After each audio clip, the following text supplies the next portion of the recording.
Saudara dan saudariku yang kekasih, Salam, selamat berjumpa dengan Forkat, Forum Katekismus, tempat belajar firman Tuhan berdasarkan Alkitab dengan menggunakan buku Katekismus Gereja Kerasulan Baru. Damai sejahtera Tuhan Yesus Kristus menyertai kita.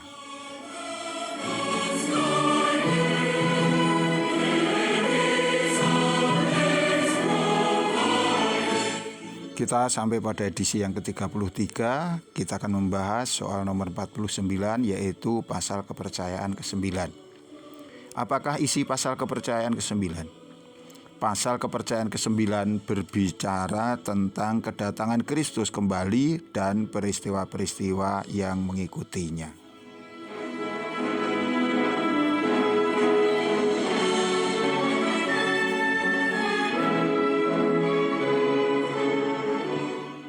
Kita akan membaca pasal kepercayaan ke-9. Saya percaya bahwa Tuhan Yesus pasti akan datang kembali sebagaimana Ia telah naik ke surga, dan Ia akan membawa kepadanya anak-anak sulung dari orang-orang mati dan hidup yang menantikan dan dipersiapkan untuk kedatangannya kembali.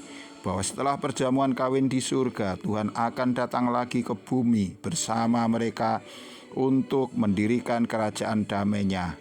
Dan mereka akan memerintah bersama dengan Tuhan sebagai imamat rajani. Setelah akhir dari kerajaan damai ini, Tuhan akan mengadakan penghakiman terakhir. Kemudian Allah akan menciptakan langit yang baru dan bumi yang baru, dan diam bersama-sama dengan umat-Nya.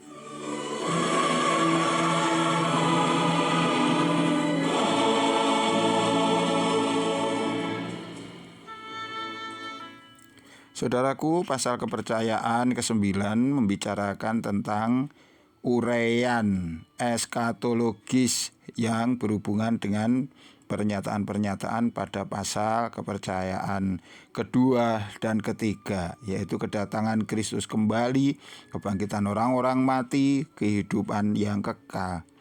Uraian terperinci dari pasal ini menunjukkan prioritas utama dari peristiwa-peristiwa yang akan datang, yang diperuntukkan dalam kepercayaan kerasulan baru.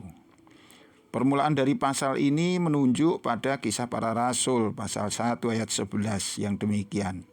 Yesus ini yang terangkat ke surga meninggalkan kamu akan datang kembali dengan cara yang sama seperti kamu melihat Dia naik ke surga. Selanjutnya pasal ini membangun pernyataan-pernyataan eskatologis yang telah ada di dalam pasal kepercayaan kedua.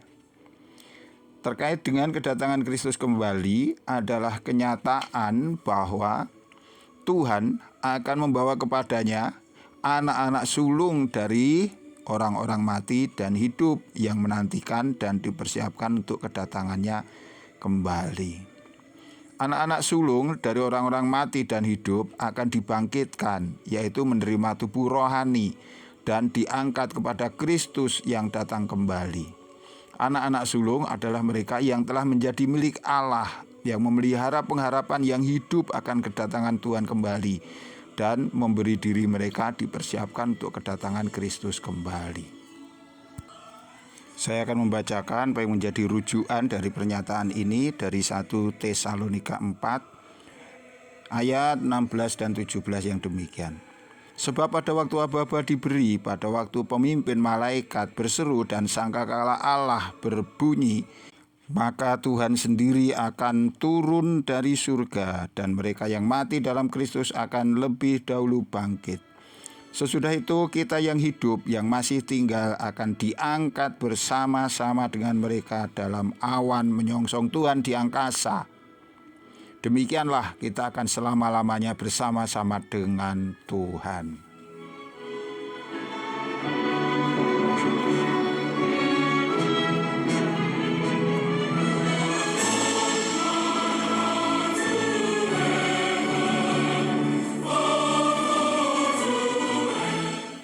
Saudara dan saudari yang kekasih, kedatangan Kristus kembali adalah peristiwa pusat, yang pada hal ini peristiwa-peristiwa eskatologis yang selanjutnya bergantung. Tujuan pengangkatan kepada mereka yang mati dan yang hidup adalah persekutuan dengan Yesus Kristus yang dilambangkan dengan perjamuan kawin di surga.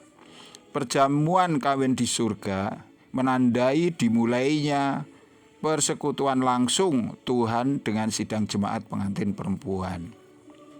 Perjamuan kawin di surga ini berlangsung terbatas. Setelah selesai, Yesus Kristus bersama dengan para miliknya akan kembali kepada semua manusia yang tidak ambil bagian dalam peristiwa ini. Kemudian Yesus Kristus akan tampil dan dapat dilihat di bumi dengan mendirikan kerajaan damai-Nya. Sebagai imamat rajani, sidang jemaat pengantin perempuan yang dilambangkan dengan angka simbolis yaitu 144.000 akan ambil bagian dalam pemerintahan Kristus. Injil akan diberitakan kepada semua orang, kepada yang hidup dan yang mati. Baru setelah akhir dari kerajaan damai ini, Ia yaitu Yesus Kristus akan mengadakan penghakiman terakhir. Kemudian semua ciptaan akan mengetahui bahwa Yesus Kristus adalah hakim yang adil, yang di hadiratnya tidak ada yang tersembunyi.